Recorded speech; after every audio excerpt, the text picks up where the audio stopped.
welcome to the Apex Racing League TC Touring Car Championship Competition Series. That's why Bonanza. All sorts of words you can use to describe this series.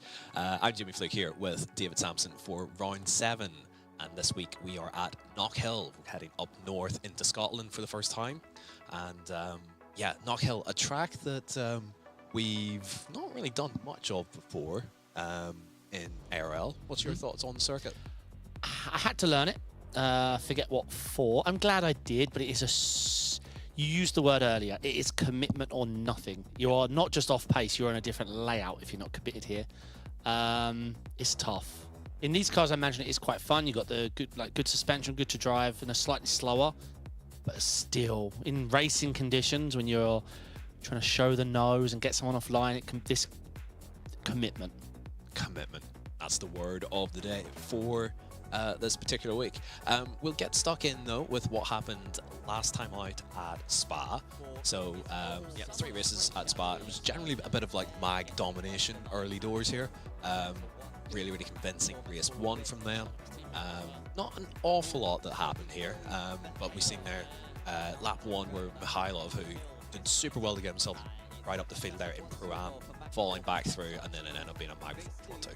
Yeah. And then start race 2, like you say, mag domination. This was tough. Like, this was some really good racing. I can't even remember it. Now I'm trying to remember back. But there was 3 races each, so it is really tough. It's the hardest race for me to look back and remember what's happening. But yeah. You see, yeah, cars sort of flying off there. Tommaso Baseggio there running into trouble, sort of losing the back end there on lap 1. Cold tires obviously still a concern with the touring cars here. And then Bjorklund with the run up the hill. A lot of slipstreaming, which we're not going to see an awful lot of this week, but at Spa, probably the best track on the calendar for a good slipstream take there. Yeah, and it was a throw-in track after the Cadwell never came. Is it Cadwell? Croft. Croft. We do have Cadwell in service, but yes. Touring cars don't go there. In like, how fun would that be? Yes. So Mergia there taking the lead, and then the incident there with Korshoven and I believe it's Scheibel there, where Scheibel got into Korshoven. Korshoven put the foot down. Yeah, I think to try and straighten the car out, but also they're just T-bones. I think I called karma when it happened. Yes, yeah. Chassanet there taking advantage of Bjorklund running wide. This is a circuit where, in these cars, if you grabbed any of the gravel, it really hurt your momentum. The touring cars are so momentum based that you definitely don't want to be making mistakes leading on to a launch straight. Bjorklund going for the big move up the inside, just going full for his maximum attack. Didn't get it to stick. He was quick though all day, Bjorklund. Yeah, he was. And then don't know if this was like orchestrated or whether it was a legitimate move, but Moon making the move on Mergia, his teammate up the inside into the bus stop chicane at the end of race 2 to take another race win. Yeah, very impressive driving. Yeah, I'm not sure. We'll never know unless they tell us. Yeah. Chassanet there, overall podium, and then 3rd, winning there in Pro-Am. Race 3 though, a lot of sort of like slower starters there, sort of midfield, so that bunched things up quite a bit. Sort of almost got a 4 wide there, sort of mid-pack with the my cars and the Smilia cars there. But again, early doors, fairly clean, but then Tom Meal going sort of full out here, taking the opportunity on lap 1, the 3 wide move up the inside into the call. Yeah, his confidence has been building and building as the season goes on. We know he's quick, but his confidence is coming through now as the season gets on. But it's tough. We've got a lot of fast boys out there in the TCRs. Certainly is. Moon, though, running into trouble with his teammate into turn 1 there, and that sort of ended his race and his day. After such a strong start, just not what he was sort of looking for. And then 2 wide, 2 deep there up the hill, and then his 3 place. So getting turned, I believe that is by Mergia. Oh no, sorry, it was Moon into the back of Mergia, and then off the rebound basically, ending up in the wrong direction. Then Harhoff, really strong driver so far this season in the Pro-Am category. Really good move there, right the outside, and then trying to catch up to Tom Mail, who hangs on gamely to pick up that reverse grid win that he's sort of been craving all season long. He's finally got there. Well done. So that wrapped up the activity there at Spa. We'll move on then. So we've got the championship standings to look at, and we've got Junsu, Moon, with a comfortable lead over Damien Harris, who isn't here this week again. So effectively, this is a much bigger points gap for Moon than what the standings show there. Mergia in third with an opportunity to try and grab second place off of Harris, Bonacorsi, and then James Bume rounding out the top 5. Moving on then into Pro-Am, so Frank Sikorsky still leading ahead of Leon Harhoff. This is a really tight battle for the Pro-Am Championship. Stephen Hurd, really unfortunate last time out at Spa. Yeah, he's had some good form. He's been very quick, but he got caught up in absolutely everything last week. So hopefully, at his home track, don't have too many Scots on the grid, and this is the time we go to Scotland. So we'll hopefully see him run well this week. Igor Shurikov and Simeon Mikhailov, who ran really well at Spa, rounding out your top 5 there. And then into the AM category, 2-horse race here on that one. Russ Fowler against Lucas Finkbeiner. Just 8 points separating the two, and then well over 100 points back to Scott Malcolm in third, who has a healthy but not completely unassailable gap over Bachmeyer and Zuko, rounding out the top 5 there. And then finally, we've got our team standings, and no real surprises there. My performance with Moon and Mergia in particular sort of dominating proceedings there. Smilla Esports, considering they don't have any pro drivers, have done really well this season. Yeah. Up there in second, and then North Sim Racing, Wizards, and Mello rounding out the top 5 there. We'll keep things rattling along to the best of our ability. We've got the calendar, so what we've got for the rest of the season then. So obviously Croft didn't make the appearance there in round 6 that we were hoping for. So to Knockhill then, back into the UK we go after Spa last time out. And then to conclude the season, we've got Donington Park, which I believe is the GP layout, Alton Park, and then your home circuit, David. Back to Brands, back to Brands Hatch to round out the season. So, yeah, plenty to look forward to. Knockhill's sort of almost like our outlier of the tracks there, where it's so narrow and so tight and twisty. Yep. The other tracks are sort of a little bit more traditional. There's more room to work with, more sort of natural overtaking opportunities. With our format, as always, in ARLTC, the 32 minutes of qualifying, 10 minutes per each class, with the ability to finish the lap that you're on if you're in AM and Pro-Am. But in the Pro class, you get 12 minutes, but not the opportunity to finish the lap you're starting. Now, around here, that gives you an extra couple of laps, because you're less than a minute for the lap time around here. So at Spa, it works in as a disadvantage. Here for the pro drivers, of which there's not too many of them actually out this week, they will get an extra few laps under their belt, which I'm sure the pro-ams and AMs will... It evens out over a season. Over the course of the season. Yeah. But I'm sure they'll kick up a fuss at some point. Sure. over that. Cool. Yeah, we'll keep things moving on, because qualifying has begun, and hopefully we'll catch the end of the AM category out and away. But in terms of the conditions, no chance of rain in Scotland. Well, Knockhill rain. Oh, I mean, that would be... You'd better prep in at the start of the season. It'd be funny. I'd enjoy that. But no rain, sadly. I'd love to see that. And it's quite unrealistic that there's a 0% chance of rain in Scotland. That's fair. It's a fair statement. But also we have had excellent weather here in the UK over the last few weeks. So I haven't driven here in ages, I must say. Well, then hopefully I'll sort of step through the lap here and what we've got at Knockhill. So 9 official corners on the circuit. The run down the Stewart Straight, head towards turn 1, which is Duffer's Dip. Full commitment, launching it over the inside curb. Really, really fun corner to get right. If you get it wrong though, turn 2, which is Leslie's, becomes difficult to get right, because you need that corner to set up turn 3, which is McIntyre's there, sort of at the bottom of the hill. The awkward 90-degree right-hander. It's usually in between gears, and you don't want to take the inside curb, because you need the traction and the drive off the corner to head down towards Butchers, which is turn 4, and then towards the infamous chicane. The big launch up left and right. The right completely blind in pretty much every car, and yeah, a really, really tricky section to get right. This is where lap time is won and lost pretty much every lap. The rest of the track is fairly straightforward. Just got to drive it nice and smooth, but turn 5 and 6 here, full commitment over both curbs, and we'll see this actually once we get into the sim. There's some like stakes in the ground, or little bollards. Everyone's just plowing straight through them, and then just flicking right up over the crest, and hopefully they stick the landing on the other side. If they don't, there's a gravel trap waiting on exit, and then it's a very short run up towards Clark Curve, which is turn 7. An awkward, again, sort of rising corner up over the crest, slightly off camber on the way out, so again, quite easy to run wide.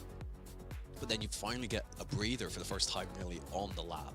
The run through Hislops, which used to be called railways, because of the old railway line there on the left-hand side. Just a long sweeping, pretty gentle left-hander. In the wet though, it can be a bit treacherous, but we won't have to worry about that today. And then for the one true taking opportunity, the hairpin, Taylor's hairpin there, turn 9, big rising uphill hairpin. Plenty of opportunities, quite wide on the way in.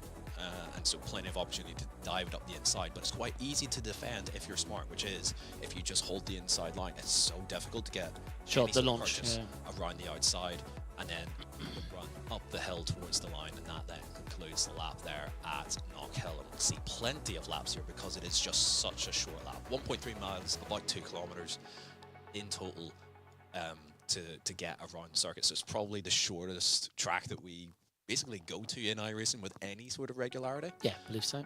And so, yeah, plenty of opportunity for guys to get good lap times in qualifying, but it's not the easiest lap in the world to get right. Your picks, Jamie. On to the predictions, yes. So I've went with our championship leader in pro, Young-Soo Moon. I think he's just genuinely been class of the field. Even though this isn't a circuit that sort of suits most people, like it's not a track that we go to often. Yeah.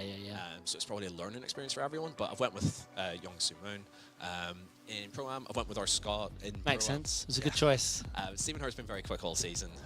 It's not always fallen his way, but I think this is an opportunity where, like, if you're fast, you can really show it around here. So I'm backing him in Pro-Am, and then in Am, basically a flip of the coin between Ross Fowler and Lucas Finkbeiner. For me on that one, and I just went with Finkbeiner. Oh, okay. Yeah, he's fast. I think I might have some surprise. I might have some surprising picks. Yes, I went with Mergia. Obviously, needs no introductions. Sure, he's been in Moon's shadow a lot this season, but very strong driver. I think he's going to win this one. Helov, yeah, I mean, he's been quick. He has been quick, yes. Not had the best season, had some good strong results, but I think very fast driver, so I'm backing him. Anthony Hilton, yes, I did go for a wild card here. This is extra wild because he's got a qualifying ban as well. I would like to change my pick. Okay, he has been good. He can win the reverse grid. Yeah, we'll go with that. So that's our picks. We'll get straight into qualifying in just a moment, but first up, we've got a couple of adverts to show you.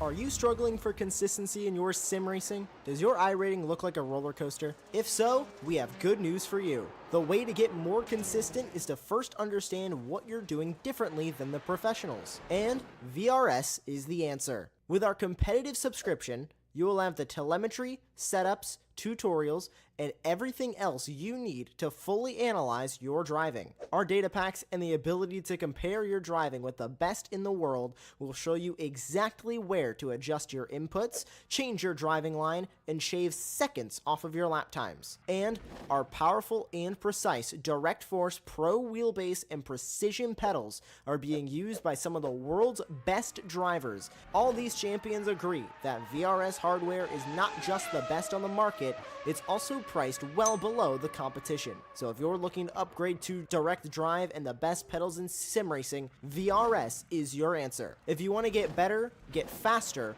and make it happen sooner rather than later, you owe it to yourself to find out why so many people are switching to VRS. You'll be so glad that you did. Visit www.virtualracingschool.com and learn why the best use VRS. Welcome everyone to qualifying here at Knockhill, and we're just coming towards the tail end of the AM qualifying proceedings at the minute. We'll get the standings up in just a moment, but yeah, conditions are pretty favourable. Low humidity, or fairly low humidity, 20 degrees, air temp 30 degrees, track temp, so all basically sort of what you're looking for. A little bit of cloud overhead, but nothing to worry about. There is no chance of rain apparently, and so we're just coming towards the start of the Pro-Am field. All the AM drivers have finished their runs. Get the standings up just a moment. So it's Lucas Finkbeiner. Your pick on pole at the moment Yes. in the AMs. My pick with a quali ban, so Yeah, a little bit of a difference there in AM. So I've got the upper ground for now.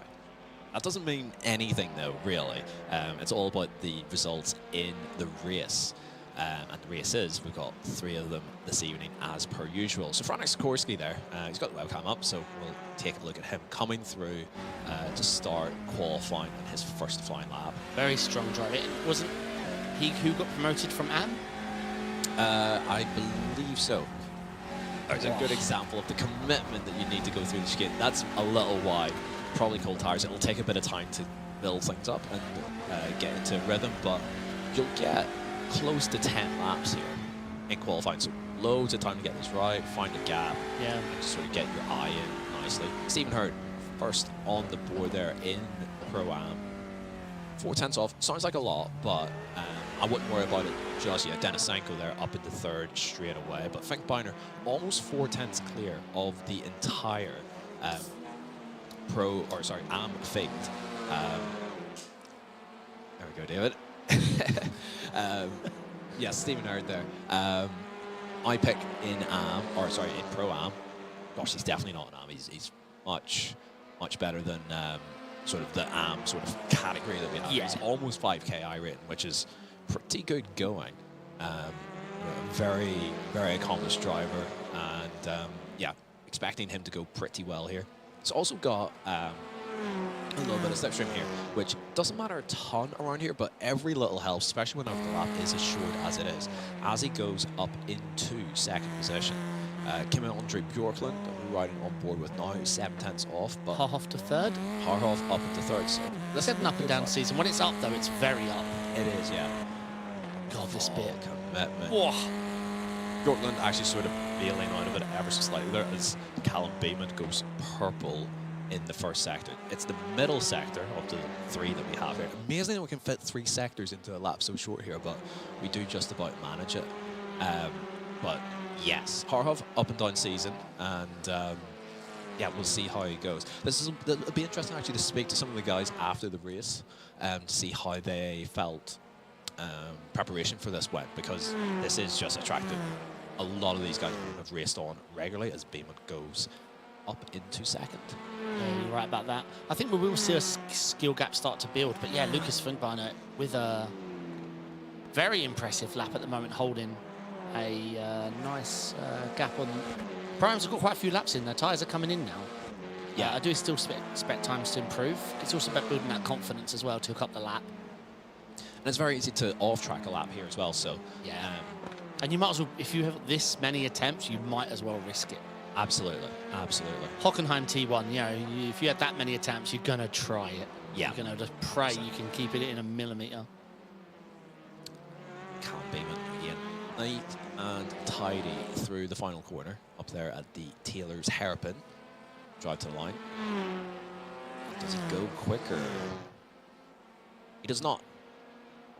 So I've noticed T1 here, you can go all the way into the pit exit to open up your corner. Is that right? Yep, absolutely can. Wow, because Donington, whatever, it has to be 50%, right? Otherwise it's a slowdown, whereas here you can... Well, the reason I think for that is there's so few races here where you're actually doing a pit stop. True. It's not the biggest set of pit garages there. So, yeah, normally we don't have to worry too much about pit stops. Back in the days where btcc would regularly come here and then have pit stop races, then yeah, it's a bit just about shoehorn them in, but it's such a irregularity these days that they don't have to worry too much about it. So you can then sort of extend left as you open up turn 1 there, but you do need to do that, as Beeman there, 10th and a half clear of Finkbeiner. That's a really, really good lap. 51.550. And he'll keep going. I suspect that the strategy for these guys will be fill the tank up to do the 10 minutes that you've got and bail out of it. If the lap's not going well, cool the tyres off a little bit and then push on. Sikorsky and Beeman improving big time. They're very close. 3,000 between them. 300s. Hundreds, sorry. Great lap there from Sikorsky. Runs a little bit wide there down at McIntyre's. We see again just full commitment. There's no safe way really through the chicane. That's kind of the beauty of the whole thing. To get it even half right, you need to fully send it. There's no half measures. Like, if you try and back out of it a tiny bit, you'll lose at least half a second. Yeah. It's crazy. Because Pesk was here, right? I think I watched... PES GB was here, yeah. That's it, yeah. That was a good race to watch. Yeah. Luke McKeown was always disgustingly quick.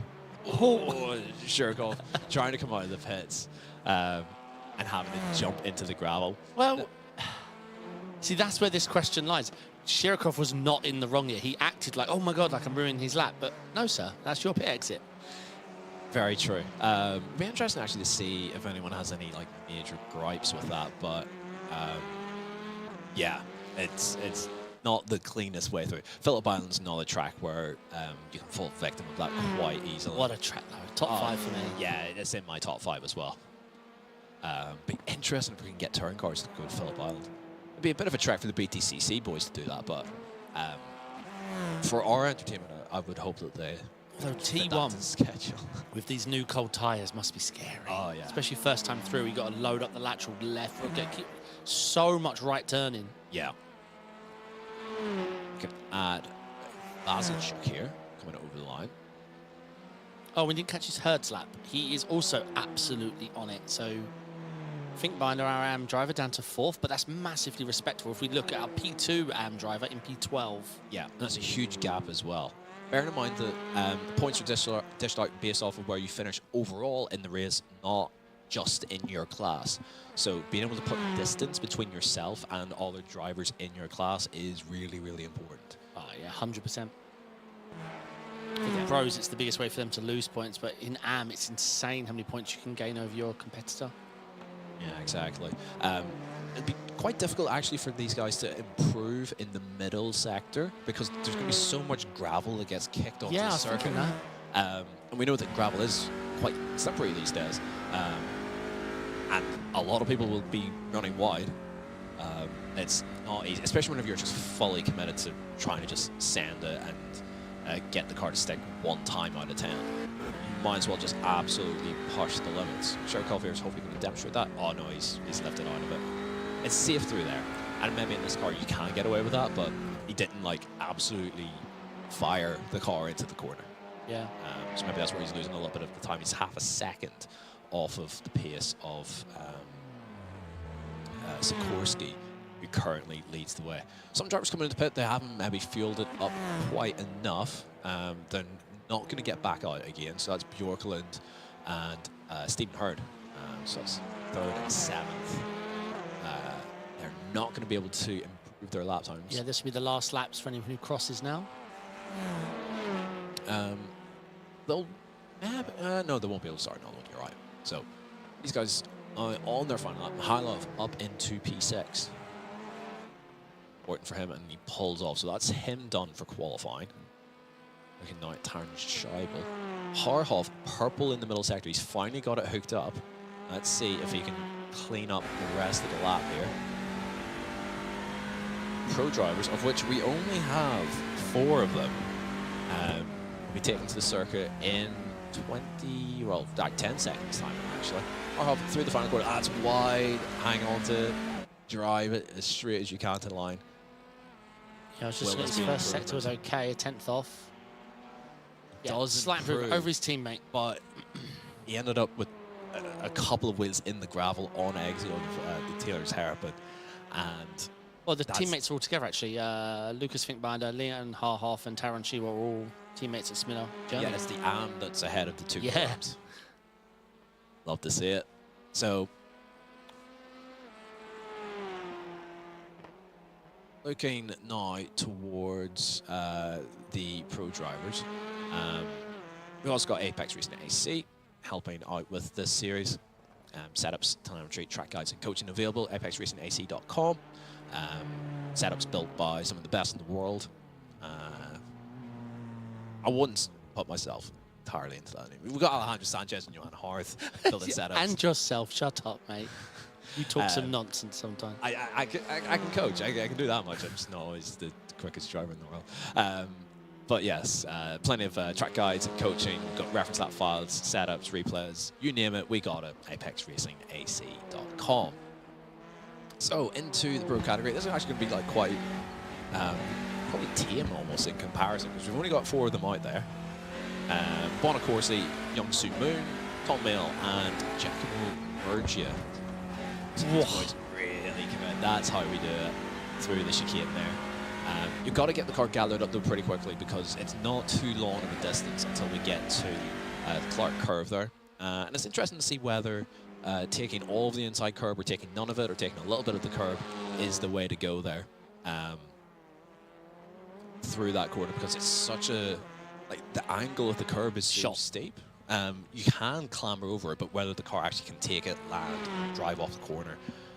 This car at this track really shows one of iRacing's strengths in replay mode, and that's the suspension model in replay mode. It's so far ahead of anything else. Miles ahead of everything else. Actually, yeah, we can just sort of stay with the off-board shots. That would be fantastic, just to sort of see, particularly through the chicane, just how the car sort of dives, squats, twists and turns through. There you go. Beautiful there from Young Soo Moon there. Taking full advantage of iRacing's defined track limits there. I'm not sure whether you could get away with that in real life, but that's what we got to work with in the sim, and so those are the track limits. Full commitment, especially through the right, especially whenever you can't see the right until you've already basically gone through it. So green sector, but no purples so far. It'll probably take a couple of laps for these guys to get their eye in. Bear in mind, sat there for 20 minutes just waiting. Oh no, Moon is not listening to you. No. Straight in. Straight into P1. Okay. So he's done that with green sectors, no purples. So there's probably a little bit of time in the table. Bonacorsi straight up into P3. Merge it down to P10, but plenty of time for him to work his way. Yeah, like you say, cold tyres, they're carrying a lot of fuel, and like you say, been sat there. That's one of the hardest things, as you know, from esports competitions where it's you're queued up for qualifying. It must be horrible. Purple middle sector for Young Soo Moon, so he is with a green. Yeah, he's with a green. So yeah, he's well up. Tom Mail not out on circuit. Let me just double check whether he actually has a qualifying ban or not. I'm not 100% sure whether he does, but bear with me just as I double check that. But Young Soo Moon to the line. This should be a comfortable P1 now. Didn't improve. Didn't improve. Must have had a really poor last sector. Yeah, lost 2/10. That'll do it. Bonacorsi up in the second, but hasn't quite eclipsed the Moon yet. I'm sure there's a dark side of the Moon or eclipse. There's something floating there. I'll piece it together. Funny thing about calling the middle sector a sector is it's 8 seconds long. But it is the chicane, which is most of where the lap time goes. And there's Bonacorsi sort of showing us what happens when it goes wrong, where if you don't get the line right and the car bobbles or it might bottom and scrape, as soon as you don't have the car kind of just floating on air, you're into the gravel there every single time. Moon again, purple sector in the middle. What was his first sector like? Oh yeah, I mean, he's on it. Yeah, he's nearly got 2/10 on the field there. 51.266. Yeah, that was fast. That is. Because the first sector being yellow, but was by hundredths. Yeah. Almost need more colours in the rainbow to let us know how yellow. Yeah. This is wide that time, so this lap will not stand. He went green as well in the first sector, so has room to improve. No sign of Tom Mail. He does not have a qualifying ban, so not sure. Maybe just having fun and doing a last to first. It'd be impressive to get all the way through. He might only need one lap, mate. He's just waiting. Maybe just sitting waiting for. Maybe knows that the track's going to cool off in the last 5 minutes or so. Yeah, just have a metric ton of debris. Yeah. So Bonacorsi's coming through a couple of green sectors, so this might be an improvement. The line, he does go quicker, but still a 10th shy of Moon. And where was that 10th? Let's look. Sector 1 a little bit. Sector 3. No, just all over. A little bit all over. Yeah. Which is sort of the worst thing. Oh. If you know it's just in one place, then okay, you just fix one place. If it's a little bit everywhere, then mate, that I know really that. sucks. You act like I haven't studied your telemetry 1,000 times to see where I'm slow. And when especially when I'm on it, like a track where I'm on it, and I'm just lacking that 6 tenths. I'm like, oh, hopefully it's just in 2 corners. I look at your telemetry, no. It's everywhere a little Half a bit. tenth Everywhere. At every corner. Great. Alan Luth in chat there, saying that this is such a great combo though. Love the track when they drove the TCR daily. Yeah, it's born for this class. Yeah, you don't want a car that's much bigger and more quicker than this around here. Plus the suspension, like, you see in these cars actually respond. So Whereas in GT3, it feels like you hit a wall. Hello to Mark in chat as well. Moon is flying. Yeah, I mean, apart from Brands in the rain, I can't remember a time he wasn't totally on the pace yet. Brands in the rain is quite weird, where unless you've really practiced it. I've done about 6 million laps of Brands wet. Yeah, why are you asking? I love the track. Especially in the wet, you really need to like understand the lines of like where does the grip sort of come and go. Yeah. But thankfully for these guys, they don't have to deal with the wet this week at Knockhill, which is a surprise. I mean, I feel like the rain and Knockhill and touring cars are a combination made for each other, but our overlord Sam's decided that we don't have rain this week. Just so you know, Jamie, via Carver in chat is Mark Carver, who you raced on your comeback. Yes. Yes. Roto America. Man who pushed me into taking less fuel. And, oh, I didn't say that. Yeah, and then I needed a splash at the end. Hi, Mark, how you doing? LXG Legacy Gaming. The only time I'd done this track before tonight was in the Elantra. Civic loves to bounce through the chicane. Yeah, so there are differences across the 4 TCRs that we have. The Civic probably has the bounciest of the 4 in terms of the suspension. It's not naturally that good through the chicane. So the fact that Bonacorsi is up in second in that car is, I wouldn't say it's a surprise, because obviously he's a fantastic driver, but the Civic can be very temperamental over big bumps. You'll want the Elantra probably more than anything in terms of stability, but there's not too many Elantras out here. If you're going for a Hyundai, you'll probably want the Veloster because it's a little bit more agile. So we did Nord 24 in TCR this year, and I quite literally vetoed every car but the Audi. I was like, guys, I am not I've tried all the cars. I don't like them. I love the Audi. Interesting. What's your reason for that? It required a lower wing of the Nordschleife because of the straightening thing, and to me, I could not hang on to the other ones. It felt almost borderline unrealistic how light they were at the rear. I mean, I've never driven one. Yeah. Well, I mean, the front-wheel drive cars kind of need to be light on the rear so that you can actually get them to rotate at all through the corners. Big commitment once again from Moon, but a little too much off the inside, and he's going to pull it over. I don't know if he's going to get back out again. He can, but whether he needs to or not, who knows? Tom Mail still hasn't decided to go out for qualifying, which is a surprise. And yeah, because he doesn't have a qualifying ban. The other 3 drivers who... Oh, yoy, yoy. I looked away, I didn't see that. I was checking the standings, and I just heard this massive wallop and a left front just going haywire. So, okay, interesting. Moon has gone back out. He's gone back out on... I was looked down at my laptop and that scared me. So I assume Merge has just flattened the wall because he's been fed up over not being able to nail a lap. Yeah. That's my best guess on that. You guys in chat can maybe help us out a little bit on that one. Bonacorsi to start probably his penultimate flying lap. Yellow first sector. But yeah, Nord 24, do you know what we use the Audi for? Taking out the Apex Academy team. Yeah. Yeah. Didn't see that. That didn't go to plan, did it? That was not my plan, no. Many apologies were sent. Mill isn't actually in the session for some reason, maybe a tech issue. He has had some problems this He has season. had issues, yeah, that's true.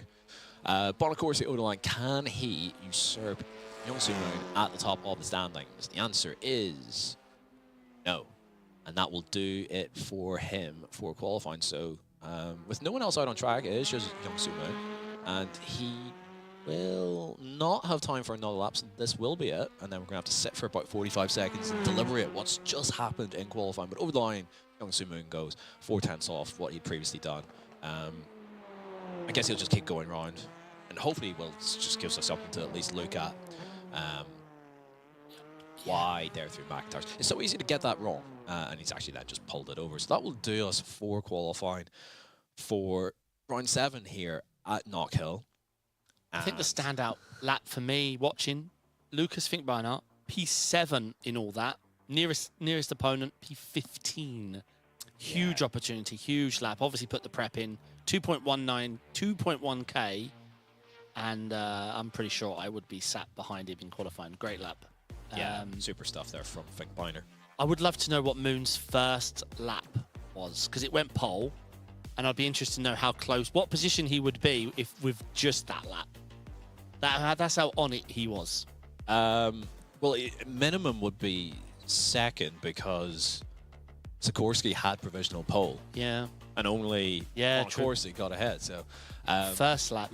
We've got the grid here for you now. So Young Soo Moon, comfortable pole position, as comfortable as you can probably get at Knockhill. Almost a full 10th clear of Gabriele Bonacorsi, head of Frank Sikorsky. Really good stuff from him.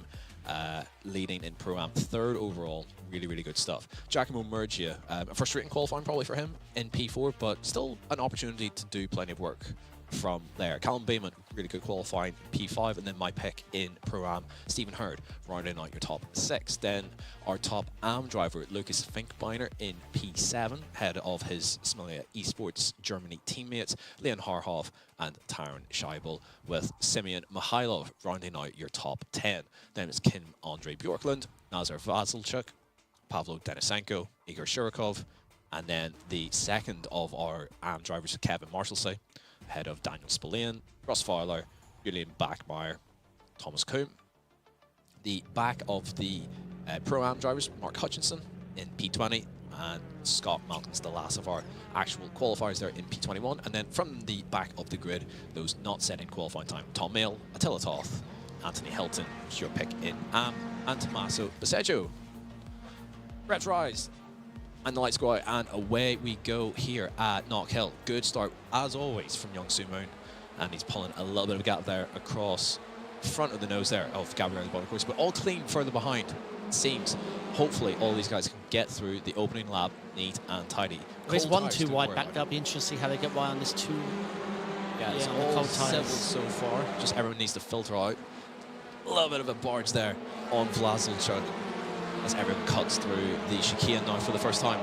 Wide through there. Sikorsky lost the position and all that. Mergier's up to P3.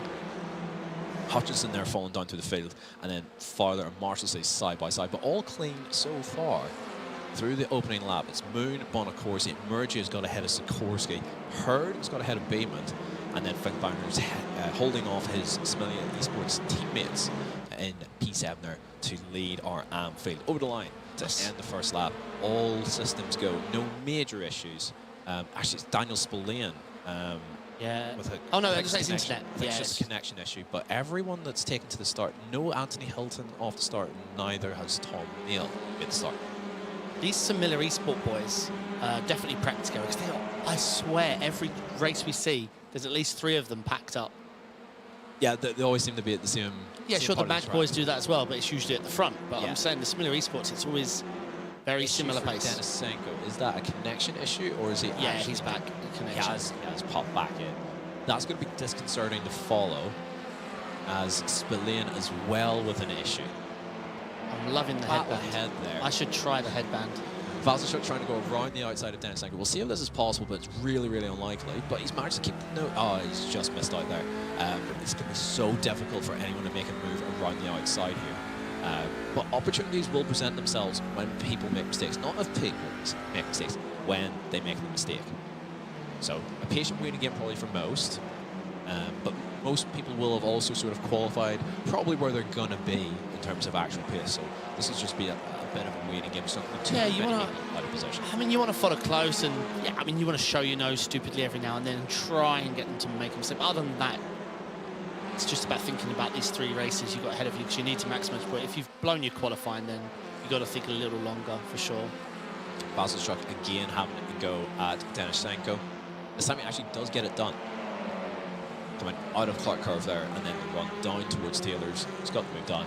He actually just hold the inside there, and that's him up into P12, where he had started. So Denishenko had got that spot, and just went back around again.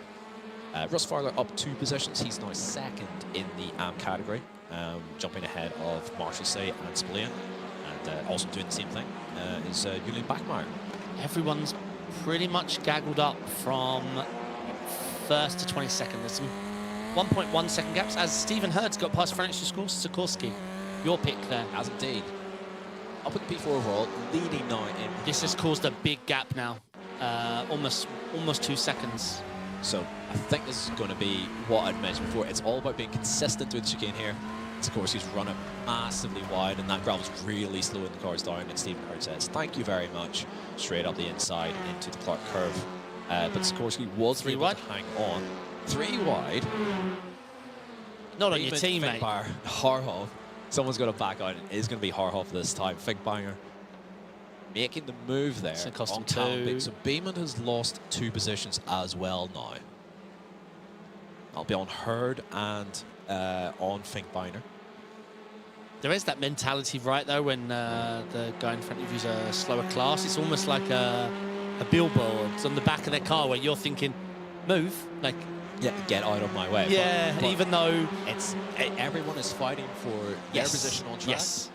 They don't have to move out of the way. Yeah. Sometimes it's in their best interest too, if someone's much quicker. But Finkbeiner's there on merit, on actual pace. P6 overall. He's doing a super job. He's up that 1 position on Beeman since the start of the race. Oh, this battle has been on and on and on. Denishenko is wanting to fight this. Yeah, Vasilchuk, his fellow Ukrainian, had got ahead. These two have actually swapped positions through these opening 5 or 6 laps or so. And this battle rages on. It brings Russ Farler, who's got ahead of Shirkov now as well, into the mix. There's still quite the gap between Finkbeiner, who's now up in P6 overall. What happened? Is Denishenko shoving a slowdown? Like, even his engine sounded a little off there. It seemed like he let. It seems like he let through Vasilchuk and then persisted in being slightly slower. It is possible to pick up slowdowns around here for sure, especially through the fast chicane there, T5. And then where do you serve it? Because it's so hard just to get completely out of the way. So it is quite difficult for these guys. Yeah. Huge launch up the inside that's from Marshall. too many. There's 3 wide up the inside. Hold on to it. Yeah, that was a little desperate in my mind. A little bit, but I respect the effort and the attempt there. And he did get the car stopped. It's not like he completely blew the corner on the inside there. And it's very difficult to get that right on the inside because you've no braking references, no brake markers. So you only know where to brake there once you've tried that once or twice. So it takes probably getting it wrong a couple of times to know exactly where to brake on that inside line. Everyone lives to fight another day. That gravel is like drag at this track. Oh, you can see how slow the cars come off the corner if they get 2 tyres on the gravel. Exactly. Fastest lap of the race goes to Giacomo Murgia up front, but Sikorsky must have a slowdown penalty. Yeah, Finkbeiner is up into P5. He pulled over to the inside there and basically let Finkbeiner go around the outside, so he's probably cut the chicane and drops down another position. So after such a good qualifying, Sikorsky just not having the consistency that's required in a race. It's only 20 minutes, but around here that fades like a lot. Marshalsea and Spillane. Oh, what a switch. Yeah, no. Oh, okay, that was... No. And deserved to be pushed off. Yeah, he's got him checked back off, and Thomas Cook taking full advantage of that. Yeah, that was a bit ambitious there from Marshalsea. I mean, and that's a slowdown on the inside 100% of the time. We're seeing Feather out of the throttle here. So Hutchison has worked his way through as well. I think he had a slowdown to serve and then picked up a second, to be honest. I mean, why stop at 1 slowdown if you can get 2 or 3 or 4 here? Mark Calver there in the chat. Reverse grid here would be interesting with the limited overtaking opportunities. Exactly, yeah. Yeah, we expect it to be feisty. How many is the reverse grid? 10. It's either 8 or 10, I can't remember. This is where we need Sam. Yeah, As well, much no, as much as we give Sam a lot of grief, it he was doesn't going to do be the series random, himself. but iRacing did something with non-heat races that doesn't allow it or something, Sam was telling me. Possibly. Scott Malcolm, ARL veteran, and fellow Scott. I asked him in the interview last week, or 2 weeks ago, wherever it was, has he done any laps here? And as I finished saying it, I was like, are you stupid? Are you stupid? Spillane's 56k modem having a stutter there for a moment. Yeah, we'll see that probably plenty through the evening. A lot of the Audis have sort of bunched together in midfield. They're Bjorklund down to Shirkov. We've got 5 Audis in a row. There's only 6 of them out on track. So if Attila the Toth can work his way up to P16, that would Just looking at make the, me very happy. who are your picks? Moon, Herd. And Finkbiner, yeah. I don't know much, but I know sim racing. Unbelievable. Well, mine are 3rd, and Bear in mind that there's 3 pros out there.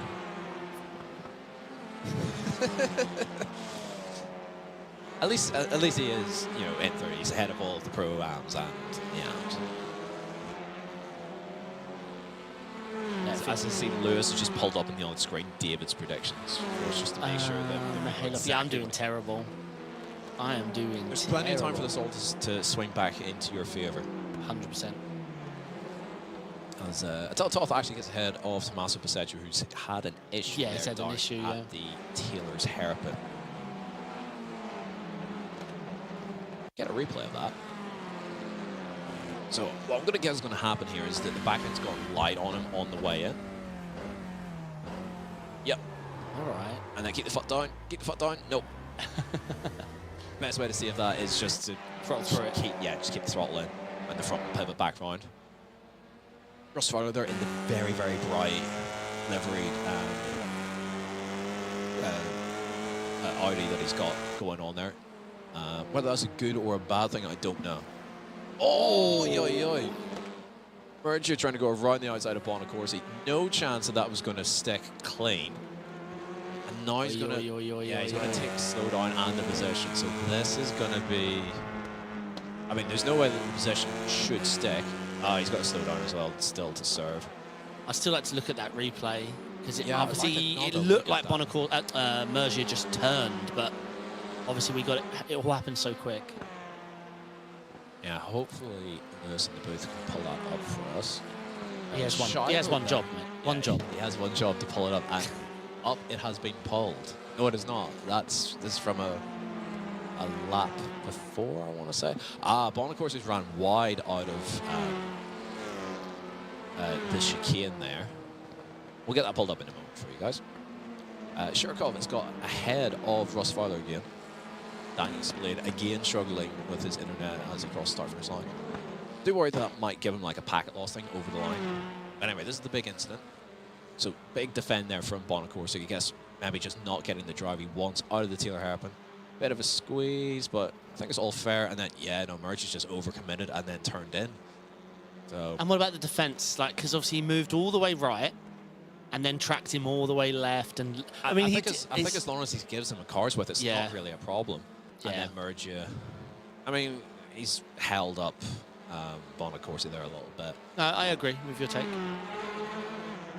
You do not want to be following this dude, do you? Scheibel with connection issues as well. So Mikhailov there finally going to work his way out of P10 and up into P9. Side by side, they're dead even as they cross start finish lines. It'll be interesting into Duffer Step. Backmire showing a black flag. Interesting. And into the pits he comes. I assume that's for damage with that flag. Remains to be seen whether he's picked up damage or whether that's... Surely it's not incident at this point already.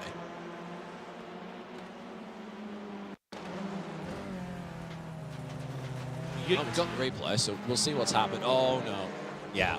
Well, yeah, look at that. That's damage. So that's with the very distinctive livery of Russ Fowler. Okay, now look at that maybe. See if anyone's predominantly to blame on that one.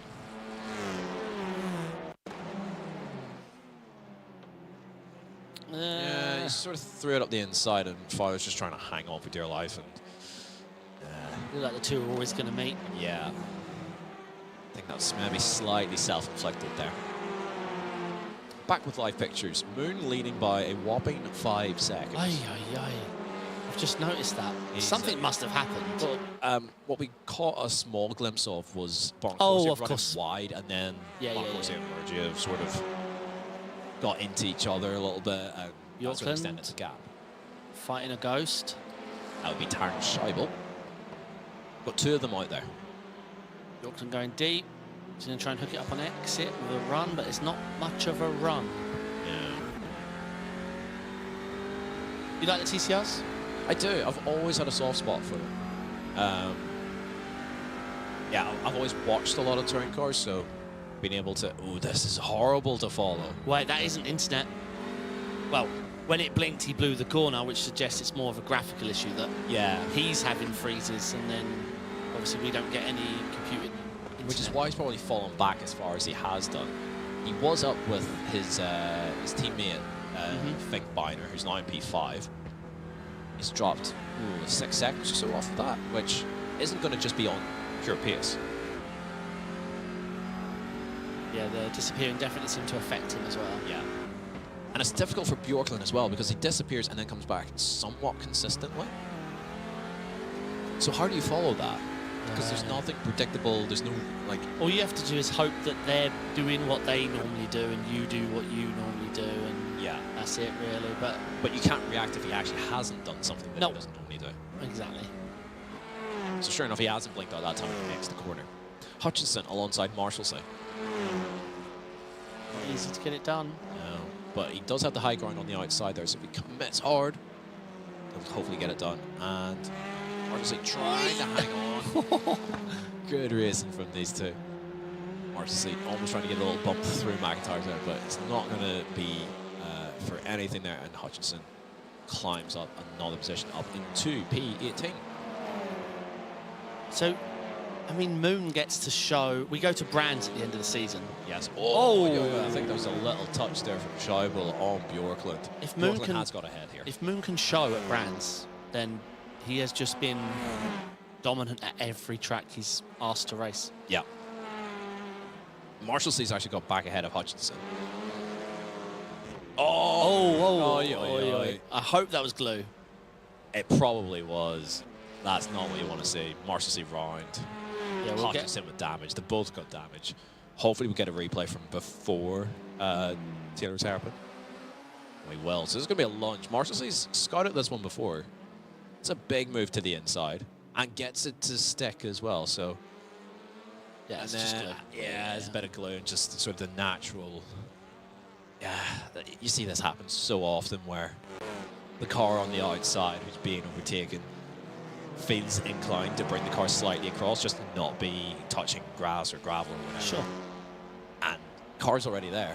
Yeah. I mean, the guy on the right didn't try and open the wheel, and I mean, we know it's iRacing, we know how the system works, so you got to play to that. Yeah, absolutely. Scheibel there wide again through Duffer's Dip. Yeah, I just don't think his computer's happy. It's probably our best bet. Whoa! Denishenko taking off through the chicane there. 2x2. Further up ahead. Sikorsky's working his way back towards... Oh! Wait, he's pulling out of it. Okay, yeah, he's... But why? Maybe he's got to slow down. Maybe, right, maybe he's got to slow down. That would be the most logical explanation. So Sikorsky back up to P5. Long way off, though, Stephen Hurd, who leads the Pro-Am class there up in P4 overall. Harhoff there getting, really staying ahead there of Callum Bateman. It's a good scrap. But yeah, I believe Fink Biner must have picked up a slowdown penalty. Not the end of the world for him. He's still well ahead of the next AM driver, which will be Russ Fowler down in P15. I'm pleased to report that all the Scots are up position. Stephen Hurd up 2 and Scott Malcolm up 3. So I like how you said all the Scots as if there's loads of them, but there's 2. Yeah. I mean, 2's a lot of Scots, right? 2 is a lot of Scots. Stephen Hurd versus Scott Malcolm in a fight to the end. See who is the one true Scott of ARLTC. Yep. Stephen Hurd currently coming out on top on that current battle. Vasilchuk and Denisenko have been glued to each other at the hip since lap 1. They've not gone up or down position. Our compared two to everyone else in the Ukrainian field. drivers. Our 2 Ukrainians in the field. Put on a decent show for us as well. The swap positions a few times. Oh, Denisenko loves just launching the car through the right. He's got this. Dribbles wide through the chicane. Oh, He's committed. That's so committed. Do we have a little cross bag or switch back there? Covered off for the meantime. If we stay on this shot actually with Denisenko and see what happens here down into the Taylor's hairpin. Bit of a push, shove him through. Yeah, a little push there for his fellow Ukrainian. That's position. Gain for Well, you should be careful. No, he's giving him the draft. Yes. They've been battling hard on track, but when it comes to working together, they've got each other. And this is actually in Vasilchuk's best interest as well, because oh, never mind. Actually, that does work out. Scheibel there. Yeah, it's not going well for him in this race. He's really struggling with his connection to the sim in whatever way. Like, I think you're right. It probably is graphical, or he's just sort of blowing corners all over the place. Yeah. I think we've all had it at some point before. It's horrible whenever it kicks It's in. the worst, yeah. It's like you've got a 50-mile-an-hour gust of wind behind you in some corners and a 50-mile-an-hour headwind, and you pull the car up like crazy. Yeah. No idea what you're going to get. Back up in this battle for the final spot in the top 5. Skorsky hanging on. Yeah, down 2 after the slowdown. Yeah, and just a little bit of a ropey start in general. It wasn't sort of one small mistake. It was maybe 2 or 3 of them which sort of knocked or pulled him off the lead sort of battle there. Did we mention that Anthony Hilton, who had the quality ban, didn't actually take to the grid? We did, yes. Shame. Your pick is... My pick has let me down. it's not picking. No. It's not happening for My me. due diligence will be higher next time. Keep a really close eye on this. We're coming towards the end of the race. We might squeeze one more lap out of it. I think we will. Yep, white flag. In the air. Young Soo Moon, all being well, will take a commanding win here in race 1. Spillane and Fowler. I guess that might be Spillane again with the connection issue. Yeah. And then Hurd has hung on quite gamely actually to Mergia, who's dropped a second or so back. Whoa. Huge commitment there. Love that. What's your take on debris and the marbling system? It's too much. Yeah. It's far too much.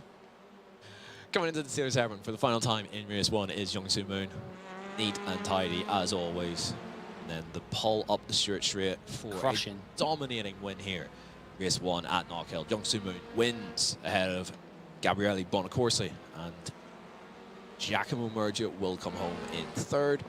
Stephen Hurd, really strong drive, P4 overall, and winning in Pro-Am ahead of Sikorsky and Harhov. And Lucas Finkbeiner was running as high as P5 overall. Looked like he picked up a slowdown penalty, drops to P8, but still a very comfortable win in AM as the rest of your runners and riders work their way through over the start-finish line.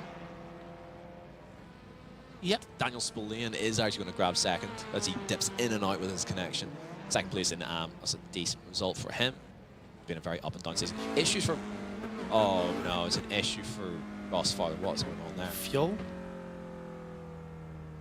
Yep. Looks like it. He has got it over the line at least in P19, so he'll start a little bit further forward, but I mean... Like you said, it went 1 lap longer. There was a 1 second... we saw seconds to well, decide that. we were on board with Stephen Hurd, who was 8 seconds back from Moon, but I wasn't sure where the finish... So the finish line's a little bit further back from where you would actually start. Gotcha. Into race 2, we'll rattle through this really quickly. Moon, Bonacorsi, Mergia, Hurd, Sikorsky, Harhov, Beamond, Finkbeiner, Mikhailov, and Bjorklund are your top 10. And then Vasilchuk, Denisenko, Scheibel, Shirokov, Spillane, Coombe, Malcolm up a few positions, good to see. Hutchinson, Fowler, Viseggio, Toth, Marshalsea and Backmeyer. Tom Mail and Anthony Hilton unlikely to take to the start, and they have not gridded up with 10 seconds before the flag drops here for race 2 at Knockhill. Here we go. Lights are on, revs are rising. And away we go. Downhill as well, so the front runners almost get a little bit of an advantage there. Yeah. Again, Moon covers Bon, of course. He's actually got a slightly better start this time, but he does just about get ahead as everyone then starts to filter down through double step for the first time here in race 2. Finkbeiner trying to hang on there. Actually, that's a really good start there from Finkbeiner. Oh, not in your teammate. Oh, no, they're not teammates, just differently white-blue colour cars. First start there from Mergia and Sikorsky. Finkbeiner all the way back up into P5 once again overall. As everyone filters through. Oh, it's a big shunt, and I think that's Hutchinson. That's race done. Engine is gone there. That's a huge shunt through the chicane. And that is not what we want to see for Mark Hutchinson.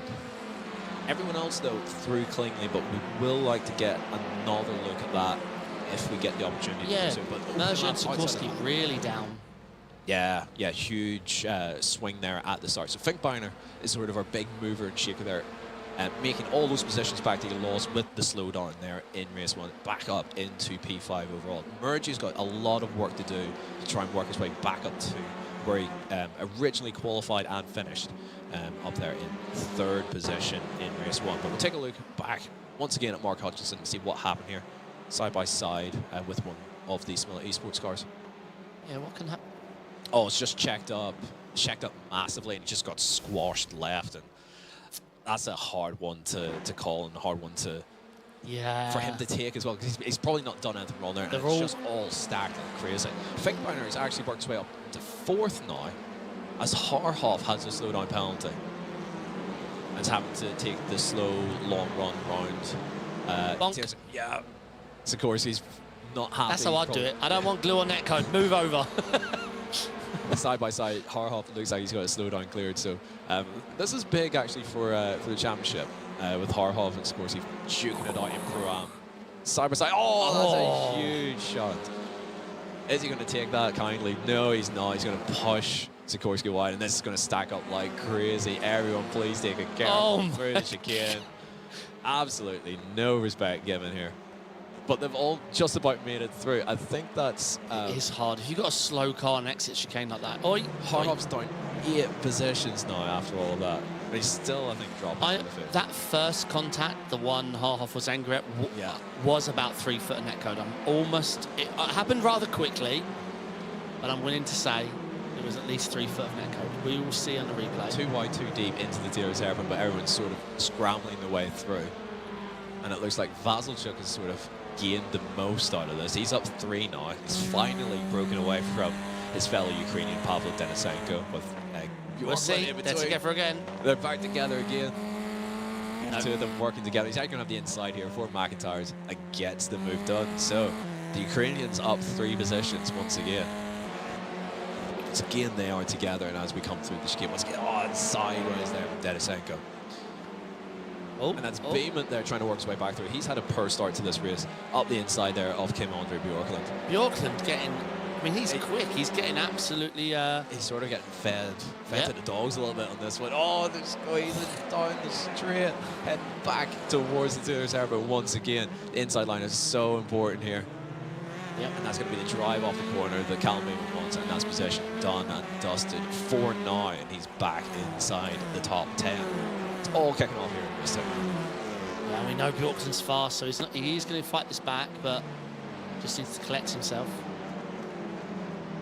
Scott Malcolm trying to just stay out of trouble there. He's up 1 into P16. He's got Russ Fowler directly behind him, who is our championship leader in AM. Will it stay that way? Probably not, with how Finkbeiner is going on. P4 for Finkbeiner, which is unbelievable stuff from the AM driver. How can Finkbeiner be 2.1k? Harhoff is dropping more. I think I saw it at the corner of my eye. No, he's actually trying to work his way forward. It's him and Shurkov in a fight for 13th here. Outside line's not where you want to be, but if he's got the commitment on the brakes on the way in, which he does, he might have a shot on exit. No, he's just going to put the gravel on the way out. Still has a tiny bit of overlap, but all the high ground is going to be with Shurkov, who should hang on to P13 here with a committed run through Duffer Step. Yeah, and he is a good dive for Shirkov. Yeah, that's nicely done. Cover that off. Yeah, nicely done once again.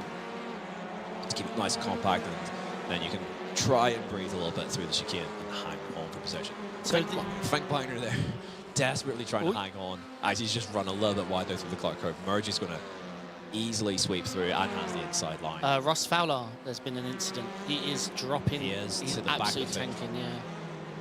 the Verano esports car. That's such a bright lever. You do not miss that anywhere. See what around the happened. circuit. Oi, He's just oi, oi, overcommitted. oi, yeah. Get the foot down, foot down, foot down, foot down, foot down. No, no, no. Oh, he's just kept it out of the wall. Nicely done there, Ross. He'll live to fight another day, but he's fallen off the back of the pack there. The Ukrainian pair are paired up again, 8th and 9th, up 3 positions. Finkby and Mihailov up 3 positions. The biggest loser at the moment is Leon Harhov, yeah. Julian Bachmeier also managing to do a really, really good job. He's up 6. I was saying 7 there for a brief moment, but that's Daniel Smolyan on typical Irish internet, I would say. Callum Beeman ahead of Desenko. Yep, that's moved on there for P9. So Beeman has been very quick here this evening. It's just not quite fallen for him. But that's another position gain, and he's split the Ukrainians for the time being. I'm sure those two will gravitate towards each other as the race progresses. Sikorsky defending from Vasilchuk, who's displaying great pace. Be interesting to see if a move can be done here. We know Vasilchuk knows how to fight. We know Sikorsky knows how to fight Yes. with the original battle there with Harhov. Sikorsky's not going to take this line down. But a big gap is formed between Mihailov in P6 and Sikor. And that's actually something worth mentioning as well. Mihailov there up 3 positions, doing a super job there in that quite tricky to handle Honda around here. Excellent stuff there from him. Oh, Kevin Mushley is dropping hard. And he's fallen off the back. I'm going to... Oh, is this car tracking straight? I don't see positive things from that right rear. Oh, Up over exact. the- Oh yeah, my! yeah. In track mania, that's hard to do. That's a nose bug. That is a nose bug. Our first one in iRacing. He's smashed the right rear off it as we look towards the back of the field here with Baseggio and Attila Toth. Sort of taking lumps out of each other through the Taylor hairpin there. ARL track mania? Question mark. Come on. I think that's a question Come for on. Sam. No, but when Sam's not here, we get it set up. Oh, that's right, yeah. Yeah, screw it, why not? We'll take stock of what's happening at the front of the field. So Moon with a 1.1 second lead over Gabriele Bonacorsi, who's able to stick with him a little bit better this time around now that Merge is not chomping at his heels. Her doing great though. Only 2 seconds off the lead, 1.2 seconds off Bonacorsi, and let's not forget our AM driver. Yeah, Finkbeiner up in P5, still sitting like really tucked up behind Murgy. He had the mistake which let Murgy through, and he's not fallen away at all. It's excellent stuff. He's got from Finkbeiner. insane pace at this track. We need to remind ourselves, 2.1k. You only start at what, 1350? That's the one. I guess he just doesn't do officials. It's just sandbagged his iron. This is excellent stuff. But also, this is one of those tracks where if you put a bit of time and effort into it, and you get it figured out, and you have a rhythm and a flow, as Scheibel up the inside of Yorkland, who is taking a little bit of a battering in this particular race. He'd worked his way forward, and now he's slowly slipping back, and seems to be sort of backing Scheibel, Shirokov, and Harhov together. But he hangs on for now, and that's P11. Dashenko with an issue. It's another connection issue. Kevin in chat asking, does Spillane keep his position considering he had a quali ban and he ran quali? I don't know the penalties, but certainly He'll get penalised again and will have to serve. yes, and have another quali ban. Yes. Because the only way to get rid of a quali ban is to serve it.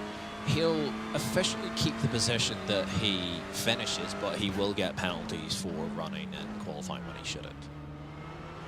So whatever exactly that shakes out to, I don't know exactly, but that won't just easily stand, if that makes sense. Correct. Moon has made a mistake at some point, because Bonacorsi is caught quite quickly And then that last lap, Moon was a 10th.5 quicker. So that means that gap got under 3/10. So I assume Moon's had a little bit of an issue through the chicane. Everyone makes one mistake at least through the chicane. It happens to everyone at some point. As Harhov there, nice move up the inside, forceful move on Shirokov. Yeah, can follow his teammate now. So that's him on the slow climb back up through. After a very difficult start to the race. I'm not sure I've ever done an official here, mate. How embarrassing's that? I'm not sure I've not done an official either. I've done like hosted and stuff, but I've not actually done an official race.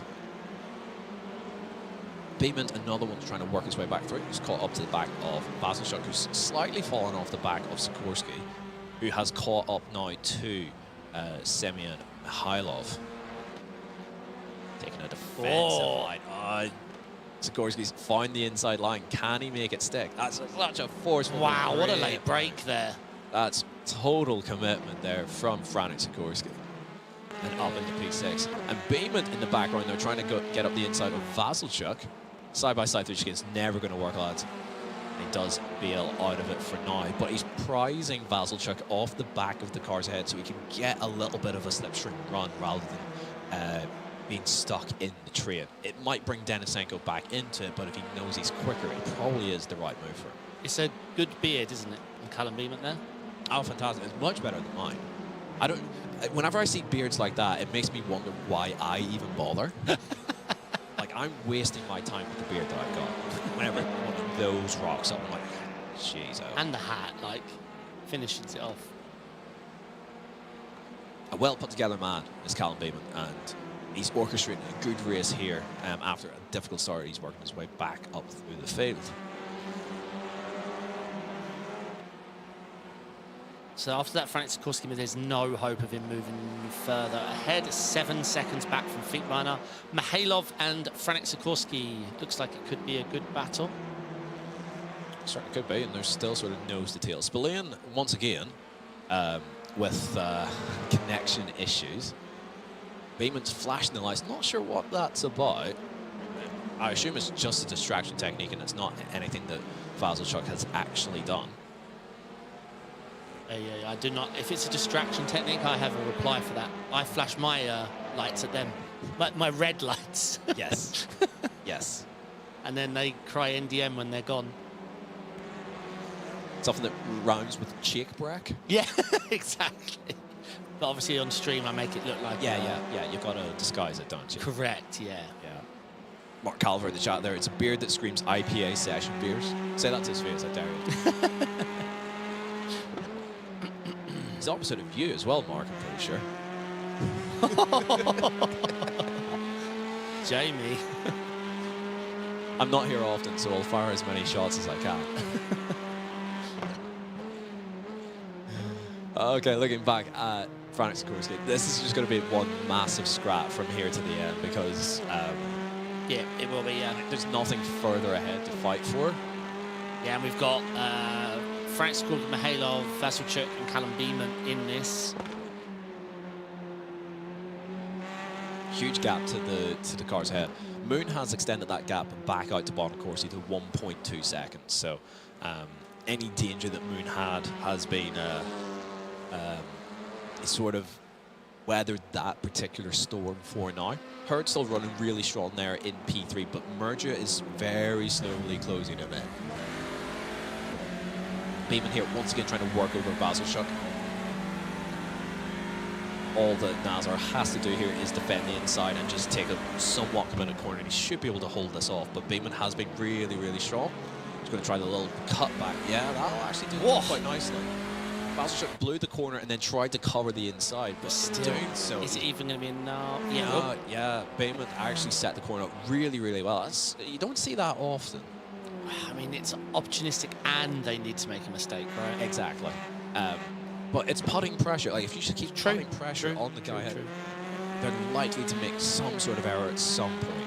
And yeah, Vasilchuk just there from our off-board shot looked like he overcommitted on the brakes and then tried to stop the immediate cutback under.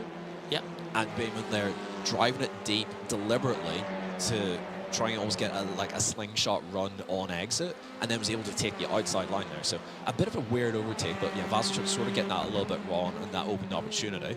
Show the nose. Show the nose. Beeman hasn't shut the door there on the inside. Bit of a mistake there.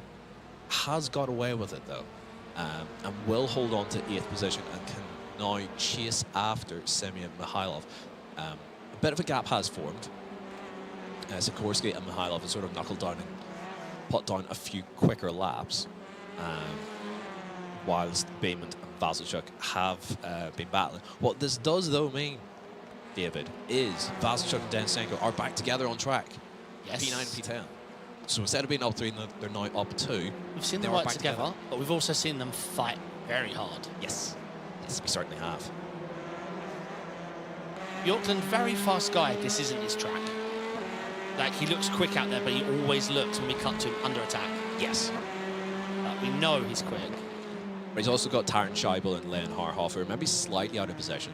Scheibel with his connection issues. Harhofer with the Game of Thrones remake. Yeah.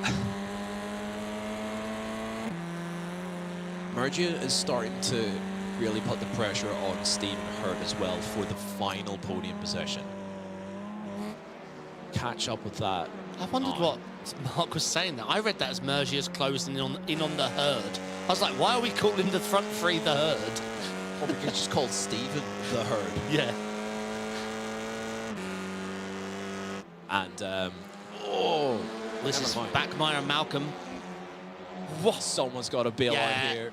Oh, I'm not sure if Scott actually bailed out of that or whether Backmeyer just about. So Scott had, I was watching this battle on the telemetry, he had got ahead for a few laps, but yeah, Backmeyer's worked his way back through. Flashy flash. He's not happy, but Scott Malcolm mid-race, is he ever happy? I've always thought flashing meant nice to see you, mate, big fan. I've obviously misunderstood it all this time. Must have. Lovely move, sir. Yes. Well done, chap. Merger with a big descent up the inside. Oh, yo, yo. Stephen Hurt's not going to take kindly to that. No. Will he lift? I'm not sure that move's going to stick. If Stephen Hurt wants to protest that, he might be able to get just a cut back. All he had to do was let him by for about 6 meters, and then the protest wouldn't ever involve a position loss. True. But Merchant for now up into P3. Be interesting to see actually how he even got into that position. He had been putting the pressure on for the last few laps. For sure. And because he'd been putting the pressure on, we'll expect him to pull away now. I bet Hurt's not feeling very mellow. No. Tingling. Very good. Thank you. Yeah. Very good. Oh. So, yeah, he just got the line wrong. It wasn't like he had a slowdown or anything. Didn't defend it. That's just a big launch up the inside. And then, yeah, off the curb, he's kind of just knocked him wide. It doesn't look as bad there. Obviously, it's not fantastic because there is a car there when you track out, but... Yeah. Sikorsky and Mikhailov, once again, taking the lumps out of each other. Sometimes Mikhailov has got ahead. He's going to defend the inside this time, which is what you should do. Keep it nice, neat, and tidy on exit, and we'll hang on to that position. So that's a position gain there for Semyon Mikhailov ahead of Frank Sikorsky. He was sort of ever so slightly fallen back over the course of the races here. Qualified up in 3rd. Excellent qualifying. And then it's not really gone to plan. So yeah, this is another case where a little mistake there through the chicane can cost a heap of time, and then Mikhailov actually working around the outside of Clark car, really nicely done, and then is able to squeeze ahead and defend the inside. That's a beautiful move there from Mikhailov. Yes, indeed. You love to see it. Sikorsky, I'm struggling again through the chicanes. Once you lose the rhythm through there, it's so hard to get it back. And Beeman right on the case. Hello to Kurt. That's Kurt, right? Yeah, it is. Hope you've been well. So, incident with Ross Farley. Oh, that's so deep in the brakes. That's so deep in the brakes. Oh, Ross. Yeah, he stopped to be almost like, sorry, go. Yeah. Please don't give me a penalty. Please don't give me a penalty. If that gets protested, that's a penalty. Back with live pictures, though. This big scrap. We're actually probably like on the final lap. He's very close to it. Will Harhoff fight Taron? No. Should he fight Taran? Yes, for our entertainment. I think Moon's going to make this stretch a lot longer once again. Just to make Really close over the line. many people run out of fuel again. Yeah. Crossfire better put an extra litre of fuel in. White flag this time, so we do have one more lap of this race. Are you still racing, Kurt? Oh, you're wrong, Jamie. I'm wrong. Oh no, I think he's more covering for defence. Yeah. I'm right. Yeah. Damn it. I'm not right often when it comes to sim racing and sometimes know what I'm talking about. Yeah, Harhov's not going to do anything too silly on enjoyable there. Unless they can work out that Harhov needs points more than Scheibel does right now. Moon's going to come through the final corner, extend that gap to 1.8 seconds. Merges got comfortably clear of Herd, and Herd had extended the gap again there on Finkbeiner. So that's going to be your top 5. Moon to take, once again, a dominant victory. We'll see what he's able to do with the reverse grid in race 3. Bonacorsi over the line in second, and Giacomo Mergia. Good job after a difficult start to the race where he lost ground off the line, back up in the third. Stephen Hurd once again winning in Pro-Am there. 4th position overall for him. 5th overall, Lucas Finkbeiner. What a performance. Yeah. Up 3. Corrected the wrongs from the small mistake he made in race 1. And yeah, just absolutely smashed it out of the park. The rest of your runners and riders working their way through. It's Mark Calvert. Mark firing shots back, I'm afraid, Jamie. She's not refueling. Weirdly, it's actually the first time I've got that badly wrong in like however many hundreds of races I've done. And to be fair, I'm slightly out of practice, but hey ho. Ross Fowler's the last of your drivers on the lead lap over the line there in 19th position. And we get to breathe. We have the 3-minute warm-up where everyone can kind of take a little breath, relax. Good pair of races. They felt very similar because obviously it's so difficult to overtake. So it was about maximising your points and not doing anything dumb and putting in enough fuel. This one's going to be fireworks, though. Yeah, absolutely. I'm really looking forward to it. It'd be really interesting to see how the faster guys towards the back end of this reverse grid try and plot their way through. It's not going to be easy because even with your teammate playing, the faster teammate's going to be behind the slower teammate, so going to be very difficult. So just sort of looking there at the results there that we've got there from race 1. So Youngsu Moon, who's just popped into the chat there. Hope you're doing well. I'm sure you're doing well because... What a chicane. Guys. He's so committed around here. So that's your results there from race 1. Nothing there from Tom Mailer or Anthony Hilton. Unfortunately, they're not taking to the start. And then we'll pull up race 2 as well for you. And the results of that, I'll just sort of go through that in a little bit more detail. As we get that pulled up in just a second. There we go. So no change there from your top 3. Stephen Hurd there in 4th as well. No change there. Lucas Finkbeiner, our AM driver in P5. Excellent stuff. And then the big scrap further on back. Mikhailov getting ahead of Sikorsky. Vehement ahead of Denishenko, who, again, still with his Ukrainian pal there. Nazar Bazilchuk there in P10. Bjorklund sort of beating around a little bit, but hangs on to P11 ahead of Scheibel and Harhov, the 2 Smelia esports drivers.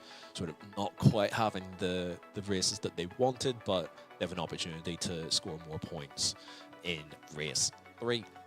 Shurkov there had a fun race from the looks of it as well, but ended up down in 14th. And then Spillane with his connection issues, again though, second in the AM category. But a long way off Finkbeiner, who's scoring massive points, will probably give him a massive leg up in the AM standings here. He needs to be bopped for this race 3. Yeah, I think so. Well, I mean, the reverse grid sometimes does the bopping. It gives him a chance for winning. He's in a chance to... He's going to end up in a similar position. No, is it top 10 reverse or is it top 8? I'm not sure. Spin the lucky Sam number. Spin the wheel on that one. That's top 12 reverse. Okay, so that's even bigger. So that means that Taran Scheibel actually ends up on pole. That's an interesting one that Harhov then didn't get the spot on Scheibel, given that he's fighting for the Pro-Am Championship against Sikorsky. Yeah, it's going to be interesting. I would have thought that maybe they would have orchestrated 12 reverse grid at this track is going to be insane. I'm so looking forward to this now. Moon won't be out of CT1 for... I mean, it's going to be insane. For at least a lap. Yeah, for at least a lap. It'll be so interesting to see how this all shakes out. We're coming to the end of warm-up, and we'll get our grid and then confirmation that it is a 12-car reverse up available for you. Are you calling the winner? Nope. No chance. I fancy someone like... Well, we've got our grid there. So, Scheibel, Bjorklund, Vasilchuk, and Denishenko. I'm going to go for a bit of a guess and say it won't be any of those four. I'm going to go Callum Beeman to win the race. I'm going to go Vasilchuk. Very fighty driver. He's not easy to pass. Sikorsky, Mihailov, Finkbeiner, Hurd, Mergia, Bonacorsi, and Moon are your top 12. And then the rest of your grid is as it was at the end of race 2. So Harhov, Shirkov, Spillane, Bachmeier, Malcolm, Coombe, Fowler, Baseggio, Toth, Marshallsey, and then Mark Hutchinson finally gets back out onto the track after that massive shot. Oof, yeah. Lap 1 in the chicane. The revs rise, and we're about to get underway for the final race here at round 7 at Knockhill. Green light is on, and away we go. Interesting to see how this works out off the start. Big launch there for Taryn Scheibel. Comfortable gap there over Bjorklund as the positions start to shake themselves. Oh my goodness. That's Beeman. Well, that's my prediction. Over and done with. Beeman's got turned before we even get to turn 1. Oh my God. Goodness. It's Moon. Moon's out of action. That's it. Day done for Young Soo Moon. We need replays of this. Insane. That is such a killer start. But what we sort of expected might happen as wide goes. I think that Stephen Hurd has gone wide. This is all kicking off like crazy at the beginning of race 3 here at Knockhill. So we'll just take some stock of what has just happened here. Beeman is out. Moon is up and going again. Down 10 though, like, and 10. Back off the pack. Hutchinson ahead of Fowler just then. Malcolm ahead. Sure. Malcolm and Bachmeier fighting again. 3rd race in a row. Hutchinson up 8. It's good to see for him after such a disappointing race 2. And into the pits. Bachmeier. So whether that's a jump start, whether he's got a meatball, I've no idea. Crazy.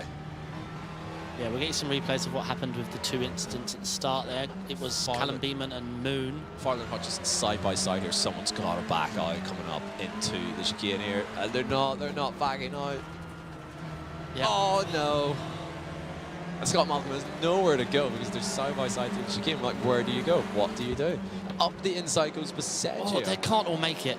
No way. Not really, but that was 3 wide down the middle there. Oh no. It's Malcolm and Spillane, I believe. Unbelievable. Sorry, it's Malcolm and Toth. My goodness, what a start to this race. Taryn Scheibel leads. Oh, Malcolm is shaking his head. Yeah, he's not a happy camper. He's lost 8 positions on the lap, so understandably not impressed. Look at the marbles, like... It's not marbles, it's just gravel. It's all gravel. Sorry, yeah. Oi. Get your buckets and spades out. All right, let's take stock of where we're at. Top 4 unchanged. Scheibel, Bjorklund, Vasilchuk, Denishenko. Sikorsky and Finkbeiner. Finkbeiner's up positions again. Up 2, yeah. Mergia and Bonacorsi. Oh no. Oh, big move up the inside from Sikorsky. Just don't push him wide, and that should be position done. Yeah, to be honest. Move. I don't have a problem. Yeah, that was... Because it worked, it was good. Moon has a meatball. Oh, yeah. I was hoping to see if he could like really fight his way through. Side by side into Duffer's depth between Tilla Toth is dropping. It's going to be really neat. Yeah, something has happened to Moon this lap. Maybe with Toth. That's it. Day done for Young Soo Moon. I hate to see it. I think we're like really secretly hoping to see what could he do from P12, and it's over and done with in 2 corners. So, replay off the start. Let's see what happens to Moon. This is... It's a 3 wide, and Bateman's come across. He probably didn't know for sure if it was 3 wide. And then... Oh, he just gets caught by the spinner. Oh, wait, it's his teammate. Wait, yeah. I think he's playing it safe and then just got tagged coming down the hill. Yeah. So that's a shame. Yeah. A couple of really quick drivers are getting wiped out. Although I think in Beeman's case, it was 3 wide and he sort of kept coming across and the to his outside, couldn't go any further left. Side by side here between Fowler and Baseggio. This is important for Fowler. He needs to get some position. Oh, that's... yeah. Yeah, I think he's going to give that back. Because that was track out town. Yeah. Oh, no, he's not. He's keeping the nose in. Oh, easy, Russ. Breathe. Relax. Right, I'm feeling very strong about my pick here, Vazilchuk. Very strong. Got a gap over Sikorsky and Denisenko behind. That being said, Scheibel has pulled out a little bit of a gap on Bjorklund. Fastest lap of the race, the previous lap, not the one that's just gone there, but the one before, to Giacomo Murgia. A full 4 tenths or so quicker than Tyron Scheibel. So this isn't done yet. Still a long way to go. Well, I say a long way to go. We're already on lap 6, which I don't even know how that's happened. Can we check what happened to Moon on the lap he came in? Because I don't think he had a meatball from the incident. All he did was go across the grass after the contact, and I think he was fine. Yeah, if there is another incident with Moon, hopefully we'll be able to pull that up. So we'll take a little bit of stock of where we're at. Actually, do we have the replay? I'm going to stick it out with me. Okay, yeah, we're not going to be able to find anything else, unfortunately. Oh, 2 by... Oh, no, it's just 2. A lot of 2 by 2. Denishenko and Finkbeiner. Finkbeiner's kind of working another position here, isn't he? Top 5 again. Oh, no, he's made the contact. Oh, no. And then... Wait, he kept it. Oh, No, that's TCR driving. That is proper TCR driving. Using the other car to induce slip angle. And Finkbeiner's actually done the right thing there in sort of backing up Murgia and Bonacorsi to let Denisenko hold on to the position. Oh, no, he's got to slow down. Finkbeiner's got to slow down. What a catch from Denisenko and making the corner. Yeah. You love to see it's it. the most touring car thing I think I've ever seen. Just getting smashed sideways because the rear end of the car is so light, and then just put the foot down and the car squares up. It's brilliant. So Finkbeiner's unfortunately lost a couple of positions there. It is his own fault though. I will say on that one, that was sort of self-inflicted. Mark Hodgson up, I was about to say double-digit positions, but Daniel Spillane has got that position back on him. This guy's going to be side by side, or at least very close to it, heading over the start-finish line to start another lap. You see a move here? No. He's backed out of it. Especially with Spillane's connection, you don't want to take too many risks. And then back he comes. He's lucky with this new iRacing system. I don't know if it is in-hosted, but obviously officials, we have the new network system that pulls drivers. Yeah, valid choice, actually. Issue for Tommaso Baseggio.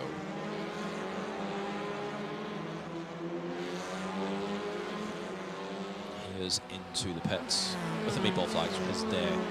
Also probably done. Busted. Stephen Hurd and Finkbinder. Looks like Hurd's just breathing. Yeah. Hurd had fallen further down the field than where he is now, so he's worked back up a couple of positions. Be interesting to see if he can get much further up through the field. His next car ahead of him is actually Finkbeiner, who obviously has been very quick. A lot of the guys actually further up are quick on it, as Murgia is trying to go around the outside of Denishenko. That's not going to work. And that leaves him exposed to Bonacorsi. This is big, actually. Especially if he gets pushed. No, it's not. He's not going to get pushed by Harhall there. He's going to want to try and get his own overtake done around the outside into the Taylor's hairpin. Can he exercise the cutback? It's not really the room there on the way out, but can he try and push? These cars do make good racing, don't they? Oh, it's brilliant. You don't get this in too many other series on iRacing. No. Not a chance of it. Moon is heading out of the pits. I mean, this is how you win championships. Yeah, he's going to squeeze a couple extra points out of this because Bayman, Fowler, and Baseggio are also out of the race. That is how you win back out on track as well. championships. So he's going to squeeze every last point that he can out of this, and rightly so. Yep. So for those that don't know, the point system's a little different here. You get a point for leading a lap. Yes, just leading. You can't cumulatively build them up lap by lap, but if you lead a lap... I mean, Moon would have already won the championship. on just that alone. You also get a point for qualifying pole. So Moon got in race 1, yeah, and race 2, quite a lot of points and a lot of bonus points. Denisenko hanging on nicely over Mergia for now. In his position, he knows he's not the quicker driver, but as long as he runs his laps in his race and tries to avoid making as many mistakes as he can, then Mergia's not going to be able to do anything. It's very difficult to overtake here if the car head isn't making mistakes.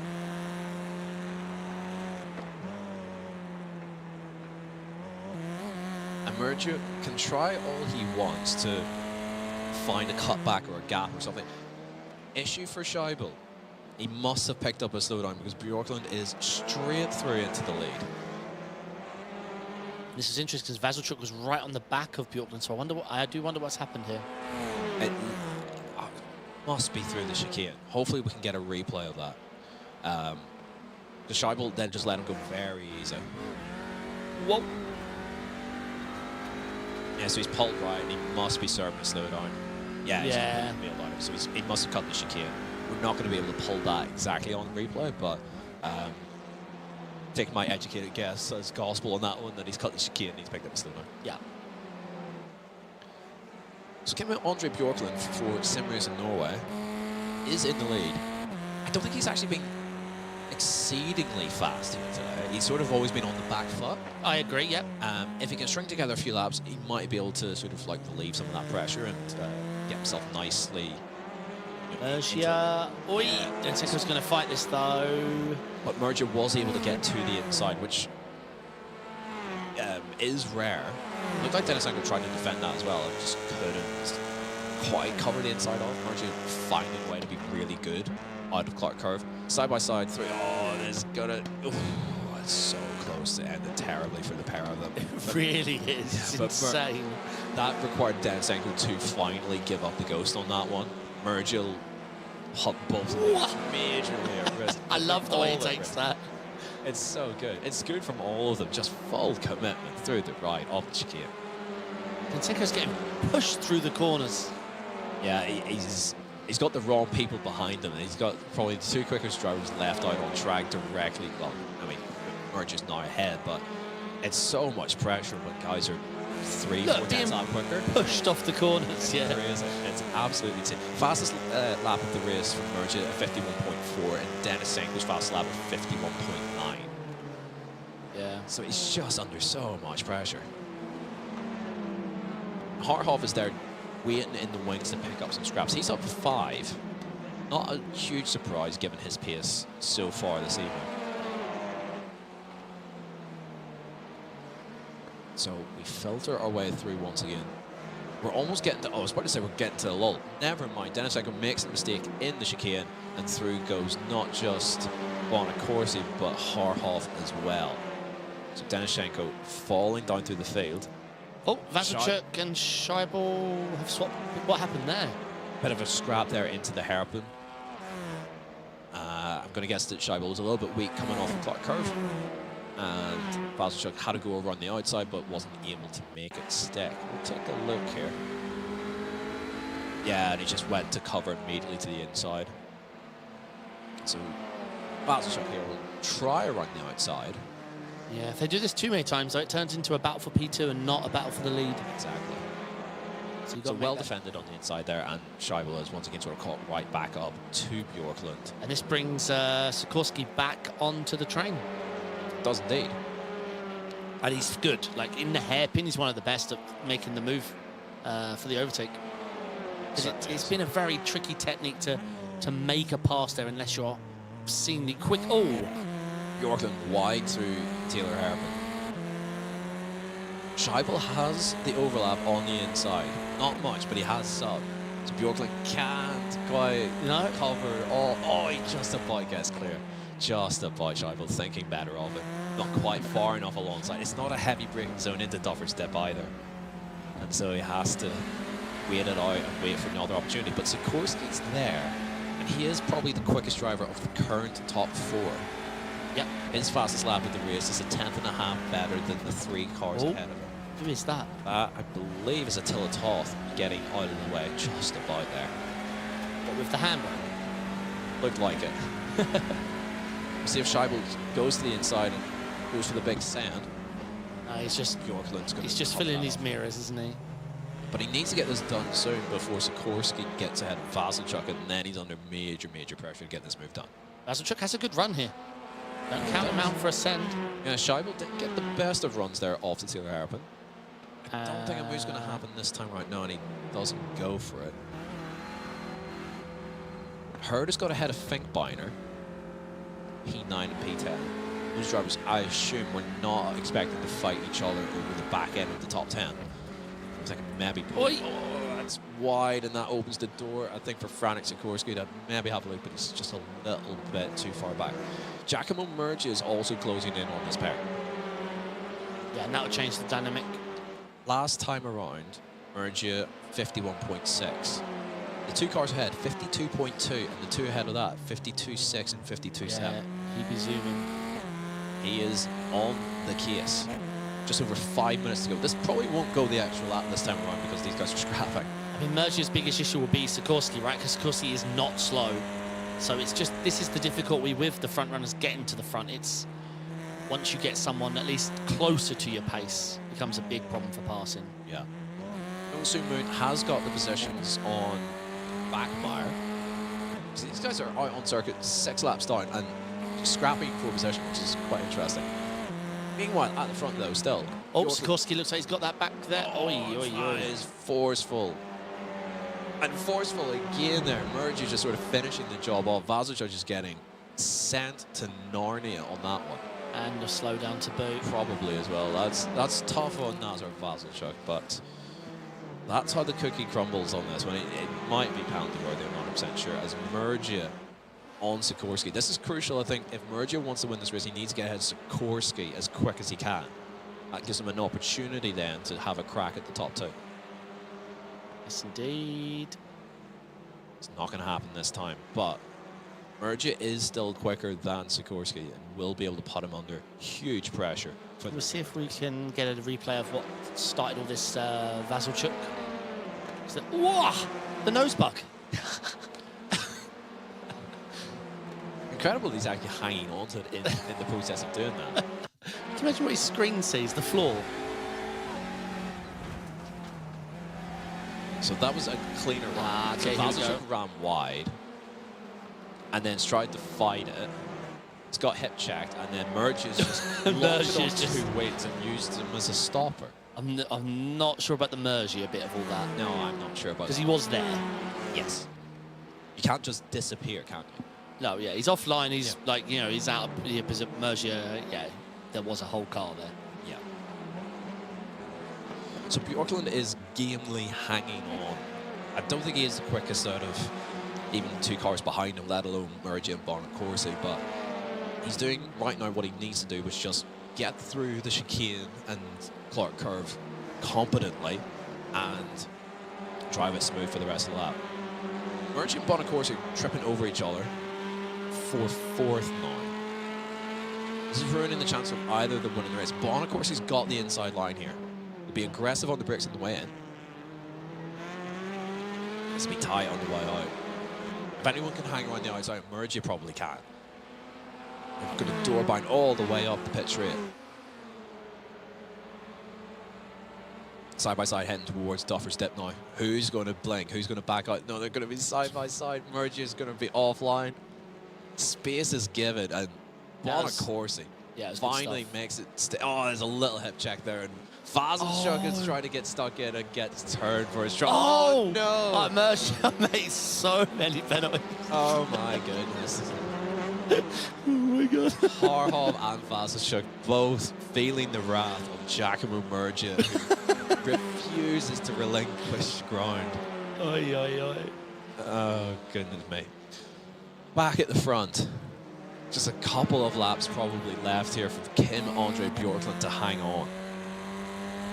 I don't know what I just witnessed. No, I'm... But we'll compose ourselves and we'll call the last couple of laps of this race. Bjorklund's hanging on. Scheibel is quicker. He must be quicker, but can he find a way through? Into McIntyre's to come to conclude the first sector of lap 22. just looking for an opening of any sort. Sikorsky straight back onto the back of the pair of them again. It could have been for anyone behind Bjorklund and Scheibel if these guys weren't scrapping as much. Yeah, this is looking good for Bjorklund. He's got to properly cover the inside. No, he's left the door half ajar. Oh, That's really good though on the brakes, and he holds the inside line. So what, 2 laps to go? Oh, it's tight. No, It's one. really tight. This is white flag, surely. I've seen the white flag there fly in the distance. 1 more lap to go. If Scheibel's going to do it, he's got to do it on this lap. Bjorklund has been defending The problem is very well. if Scheibel gets it wrong, like doesn't get it right, Sikorsky will make a move as well. This is That's good this time through the chicane by Bjorklund, and has not much of a gap, but 2/10 is all that he needs, and then a clean exit. He should be okay from here. He's just got to defend the inside nice and tight one last time. Do not open that door for Taron Scheibel, who doesn't actually fully go for it. Well defended though from Kim-Andre Bjorklund. And out of the final corner, the drag racing line, he is going to win this race. Kim-Andre Bjorklund in race 3 wins here at Knockhill. Cracking drive, well defended. Scheibel and Sikorsky run out an all-Pro-Am top 3 ahead of Bonacorsi and Mergia, who tripped over each other like crazy, and then Mergia tripped over pretty much everyone else behind. Hurd recovering well into P6. Finkbeiner still with a good result in P7, but what could have been for him as well. He would have been in that fight for potential race win as well. yeah, great race Everyone's through. coming down through. Yeah, like you say, we were robbed of seeing what Moon could have done, but it's the way the cookie crumbles sometimes, right? Yeah. But Moon doing what a champion should do. 100%. Oh, well, I mean, I'm not sure what's happened there. Well, Moon might have blown that penalty Yeah. for that extra he got. Yeah, Moon might be in trouble for that. That gets protested. He might have been blind coming up over the crest and the car just stopped on the right. Yeah, Who he could knows? have. I've done it plenty of times. We'll see on that one, and we'll see whether Moon's even on the grid for next round. Good Anyway, race though, really good race. really good race. A lot of drama, a lot of action, a lot of incidents as well, and a really shaken up grid and a shaken up result there. With Kim-Andre Bjorklund getting the jump there on Taron Scheibel, the one key mistake that he made with the slowdown there coming through the chicane, and that's the difference that was made. We thought that there would have been cars sort of streaming through and really trying to take advantage, but it was the top 2, finishing top 2, just swapping positions around. Frank Sikorsky, really, really strong even for him. P3 to round out where he qualified. He fell down through and then worked his way back up.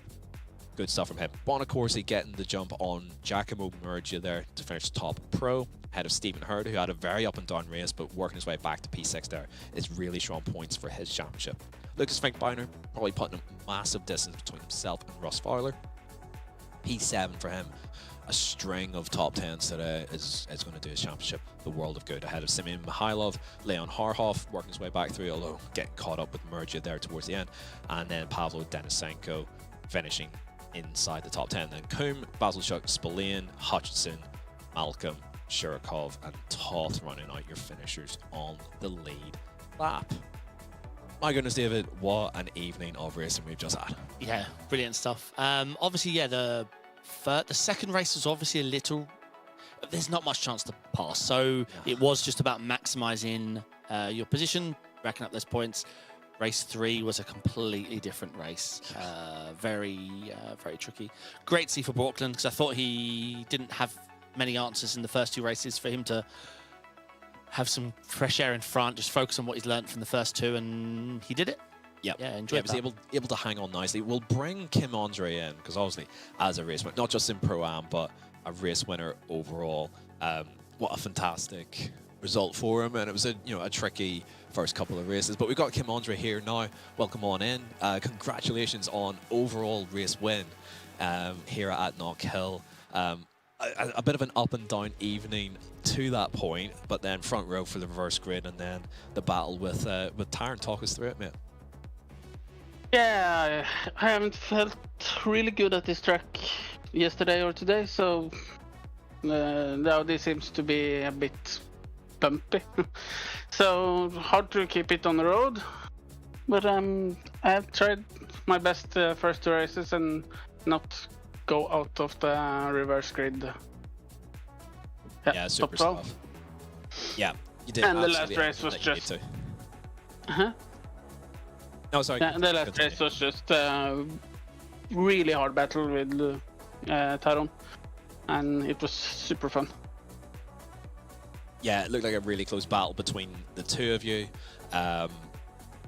Yeah, and it was a little bit of a surprise that you guys were able to stay first and second, given the pace of some of the guys behind, but they sort of tripped over each other. So at what point did you realize that actually, yeah, the win's really, really possible here and we're not going to get caught? Or was it just nerves the entire way for that sort of like last half of the race? The first 4, 5, 6 laps, I tried to not put too much pressure on Taron and let us just drive as fast as possible to stretch out the field when the guys behind was battling.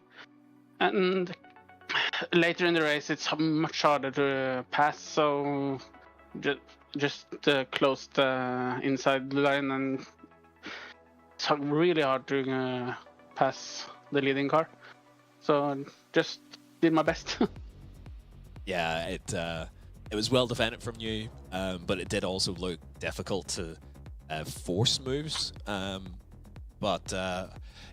What's your sort of experience level with Knockhill, and how did you find sort of getting up to speed for this particular week? Because this isn't the combination that we see particularly often, especially in like official races and stuff like that, and we don't come to Knockhill too often with ARL. So what was your sort of experience with the track this week? It's been really hard for me to get up to pace, but I think I saw it on the practice and in the qual that the Audi wasn't really good at this track, since we all were around the same pace. So I think the Audi held me back a bit this week. Held you back a little bit, but not so much in race 3. You did the business, so congratulations on that one. Anyone that you'd like to give a shout out to? Of course, my team who has been with me spotting, and yeah. Awesome stuff, Kim Andre. Well, thanks for jumping in for having or for a chat with us. Congratulations once again on the race win, and we'll see you in a couple of weeks' time at, I believe it's Darlington's next one, isn't it? Yes, I think so. Yeah. So best of luck for that, and congratulations once again. Thank you. GG's. Thank you.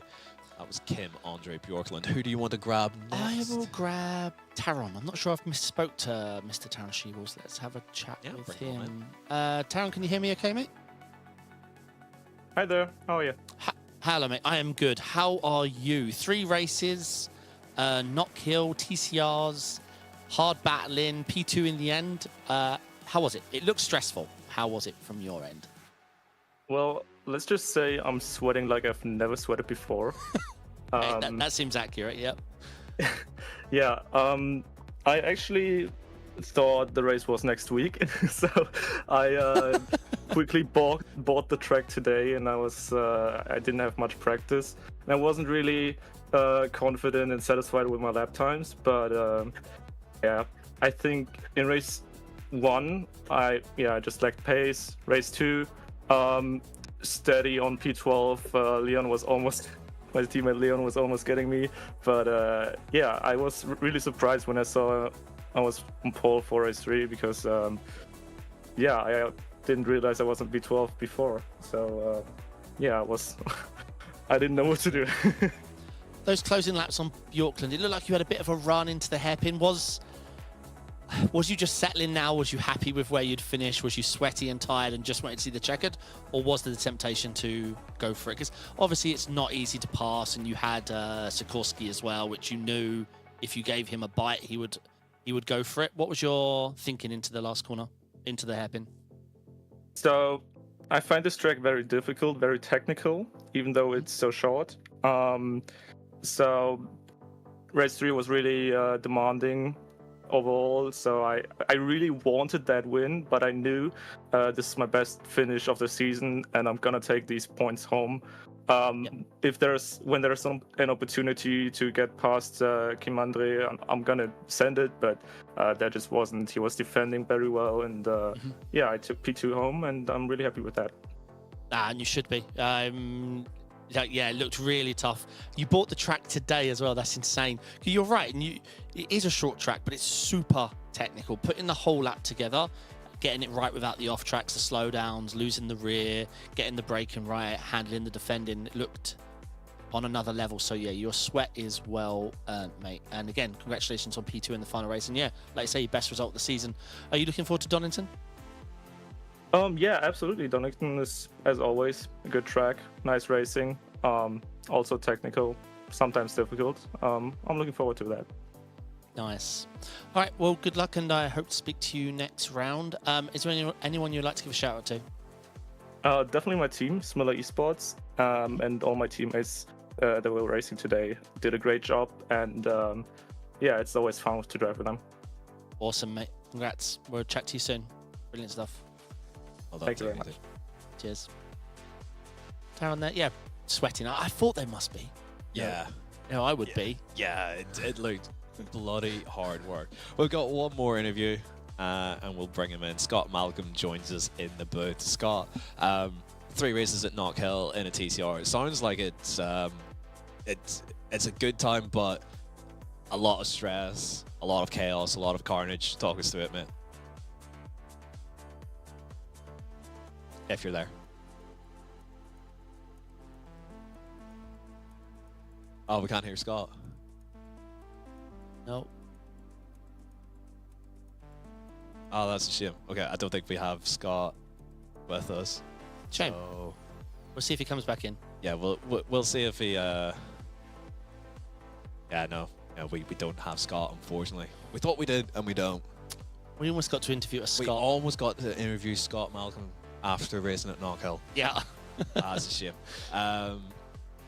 But I can imagine that he probably had a bit of beef with some people around him.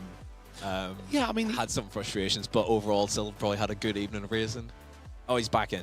Hopefully we'll try and bring him back in. Scott, can you hear us?